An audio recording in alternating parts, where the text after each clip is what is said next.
ఈరోజు operation lungs భాగంగా చాలా వరకు టెంపరీ స్ట్రక్చర్స్ అనేవి డెమాలిష్ చేశారండి. నేను సిటీ వెళ్తే మరి ఎయిర్పోర్ట్ కనెక్టివిటీ అని చెప్పి అన్నారు కదా, నేషనల్ హైవేలోని ఇంకా అనాథరైజ్డ్ కన్స్ట్రక్షన్స్ ఉన్నాయి.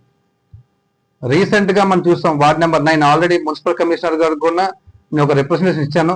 వార్డ్ నెంబర్ 9 వార్డ్ నెంబర్ 10లోని క్లియర్గా మనకి ఓల్డ్ డైరీ ఫార్మ్ సచివాలయం నెంబర్ 22 వార్డ్ నెంబర్ 10 అండి. అక్కడ హైవేలోని అనాథరైజ్డ్ గా ఒకరు కన్స్ట్రక్షన్ చేసి దాంట్లోని ఆ సిగరెట్స్ కానీ గుట్కాలు కానీ అక్కడ ఉంచారండి. ఎందుకంటే అలాంటి హైవే స్ట్రెచ్ లో కానీ ఇలాంటి షాపులు ఉంచితే ఫస్ట్ యాక్సిడెంట్ ప్రోన్ ఏరియా అయిపోద్ది, అంటే డేంజరస్ ఏరియా అవుతుంది.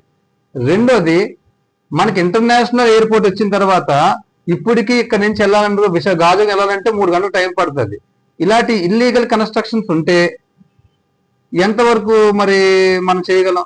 అదిగా ఉన్న కొంత ఏరియాలోని ఆపరేషన్ లంగ్స్ అని చేసి కొంత ఏరియాలోని వదిలేస్తే అది ఎవరు ఫెయిల్యూర్ అండి? కమిషనర్ గారికి మీ కంప్లైంట్ ఇవ్వడం జరిగింది.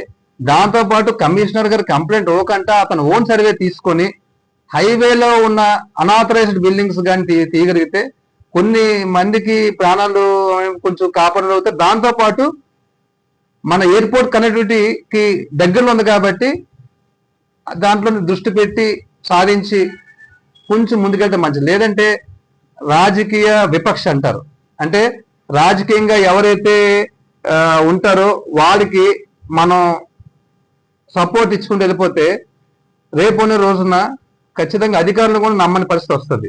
ఇప్పుడు గాజువాకలో కానీ జగదాంబలో కానీ ఎంవిపి కాలనీలో కానీ ఇలాంటి చోట తీశారు. మనకి హైవే నానుకొని ఇలాంటి ఇల్లీగల్ కన్స్ట్రక్షన్స్ ఉంటే తీయకపోతే జనాలకు కూడా కొంచెం అనిపిస్తుంది, ఎందుకంటే విపక్ష చూపెడతారని చెప్పేసి. దయచేసి మన జీవీఎంసీ కమిషనర్ గారికి రిక్వెస్ట్ చేసుకుంటూ ఆపరేషన్ లక్స్ భాగంగా ఇంటర్నేషనల్ ఎయిర్పోర్ట్ కనెక్టివిటీ భాగంగా మీరు తీస్తే మాకు కొంతవరకు ప్రజలకి నమ్మకం కలుగుతుంది భావిస్తానండి.